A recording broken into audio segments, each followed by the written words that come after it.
অনেক লোক আছেন বিয়ে শাদী করছেন, বিয়ে শাদী করে বিদেশ চলে গেছেন, কেউ চাকরিতে চলে গেছেন, আপনি স্ত্রী ফোন দেন, আপনার স্ত্রীকে ফোন দেন, এমন কিছু কথাবার্তা বলেন না যে আপনার স্ত্রীর উত্তেজনা আসবে, আপনার উত্তেজনা আসবে। ওইরকম নেগেটিভ কথাবার্তা বলবেন না। কেন জানেন? আপনার 6 গুণ, আপনি স্ত্রীর 9 গুণ। আপনি হয়তো কথাবার্তা বললেন, আপনার উত্তেজনা আসলো, মাথা হট হয়ে গেল, রক্ত গরম হয়ে গেল, তখন আপনি কি করবেন? আর ভালো লাগবে না, হাত দিয়ে হস্তবন্ধ করে বীর্য ফালাই দিবেন। আপনি স্ত্রী কি করবে?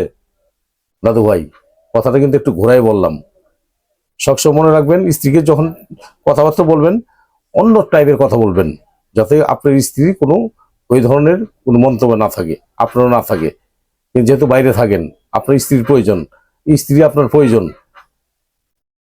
এইভাবে দেখা যায়, এই যে হাত দিয়ে যে হস্তবন্ধ করলেন, কয়েকদিন পর দেখা গেল কি জানেন, আপনি 2 মাস 3 মাস 4 মাস 6 মাস পরে আসলেন বাড়িতে, তখন আপনি স্ত্রী কি বলবে জানেন?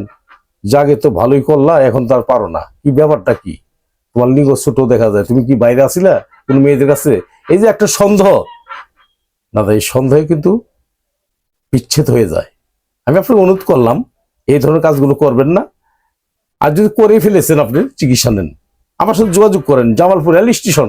আমি মোহাম্মদ বেলাল কবিরাজ। আমার মোবাইল নাম্বারটা 01727871087। এই নাম্বার আমার সাথে কথা বলেন। আর পারলে সরাসরি জামালপুর আসেন, আমার সাথে সাক্ষাৎ করেন।